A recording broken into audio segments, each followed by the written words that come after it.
Senador Hugo Richard. Gracias, presidente.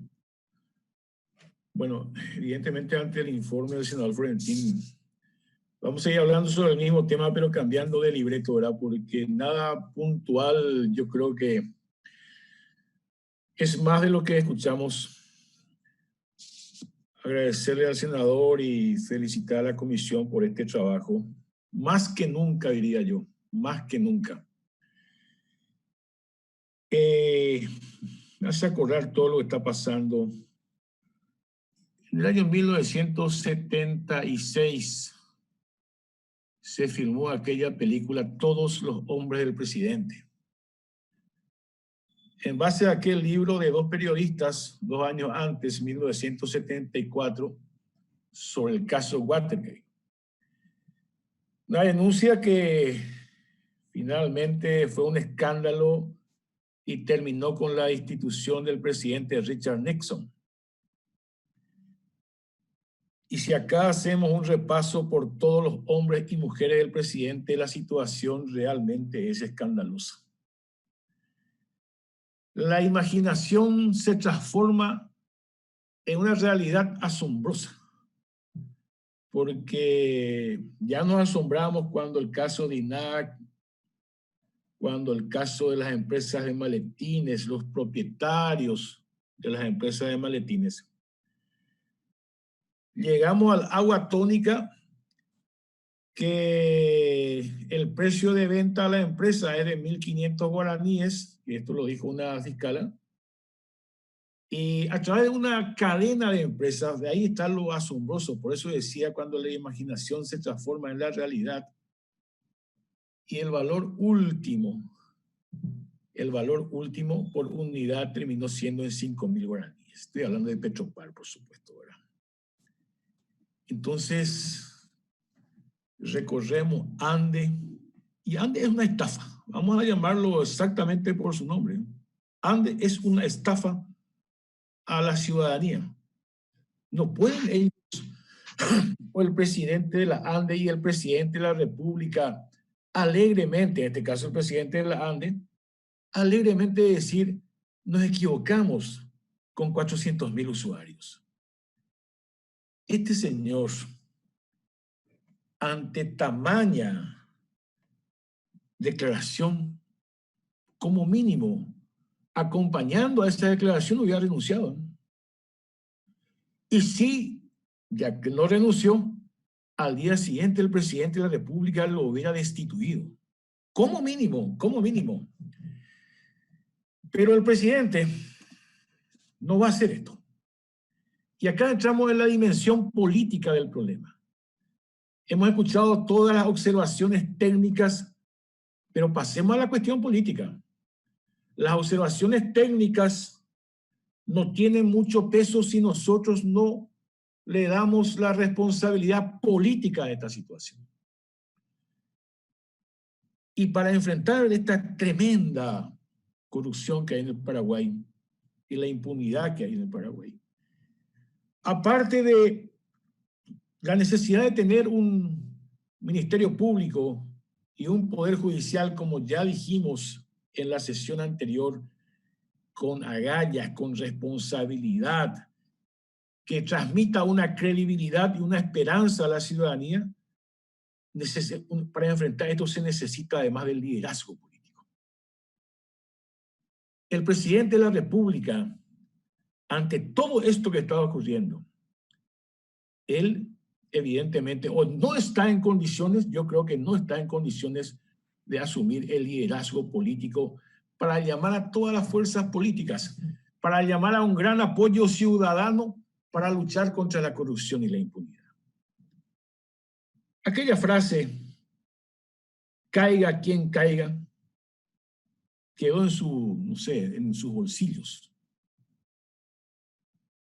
No hay dimensión política, no hay liderazgo para enfrentar esta colosal corrupción e impunidad que está ocurriendo en el Paraguay. Imagínense lo del Ministerio de Salud. Por eso decía, ya no voy a entrar en nada en particular, pero Hay que admitir que cuando se tomó de manera preventiva y oportuna la cuarentena, este país que necesita ídolos, repito, este país que en medio de la desesperanza necesita ídolos, lo construyó y empezó a crear en el ministro de Salud. Ellos serán los responsables y yo espero que no ocurra eso. Que no ocurra ningún brote expansivo de los niveles de contagio y que se mantengan en los niveles actuales. Porque hoy no tenemos nada, sí tenemos algo, de los insumos que desesperadamente clamaron.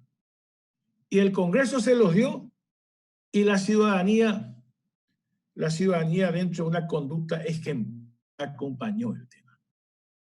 Pero aunque no ocurran esos brotes, la responsabilidad política es del ministro Mazzoleni.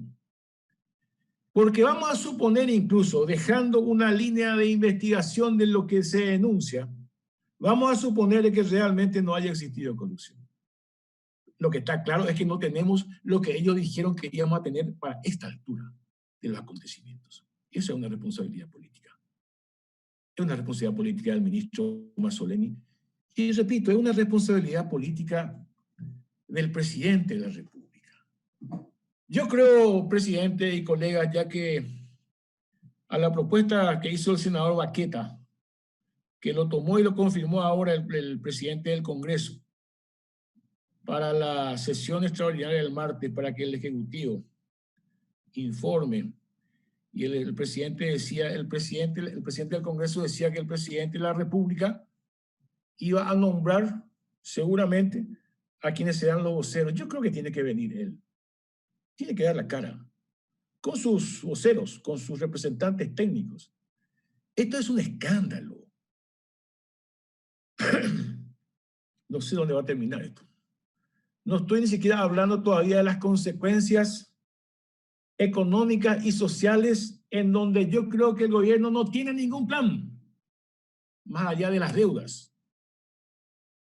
Por día se cierran empresas, por día hay desempleados. ¿Cuál es la estrategia de recuperación económica para los próximos un año? Ustedes saben. Les puedo asegurar que ninguno sabemos. Ni el presidente de la República sabe, ni el ministro de Hacienda sabe.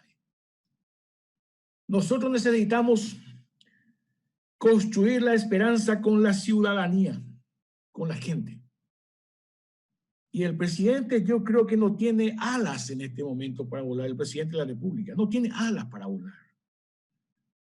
Por eso que es importante este informe del senador Florentino, que el Senado asuma el liderazgo de esta situación, cuyas consecuencias, como dije, de aquí a un año no sabemos exactamente aún lo que va a ocurrir.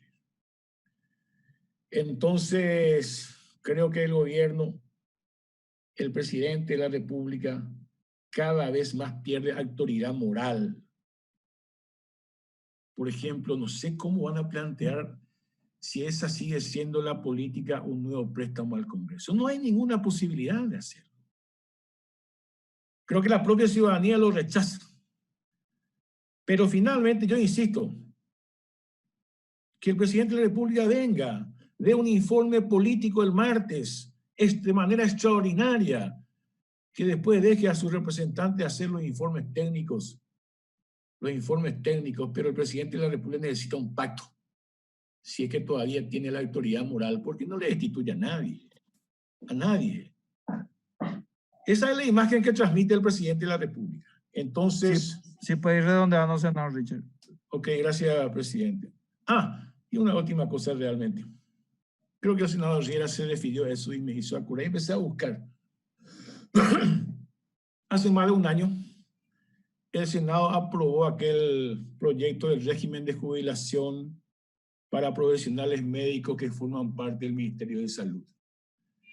Y hace más de un año de eso. Como él decía, hay gente que se encadenó en estos días. Yo el otro día salí del Congreso, le encontré a varios tirados ahí en el piso porque no le permitían avanzar ahí en la acera. El ministro de Hacienda se comprometió con ellos a que en estos días iba a estar ya y les iba a comunicar sobre el proyecto de reglamentación de la ley. Mentira. Otra mentira más del ministro de Hacienda.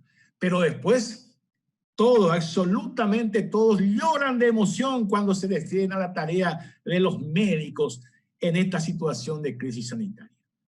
Tenga la dignidad, señor ministro de Hacienda, de elaborar y heredar ese reglamento. Gracias, presidente.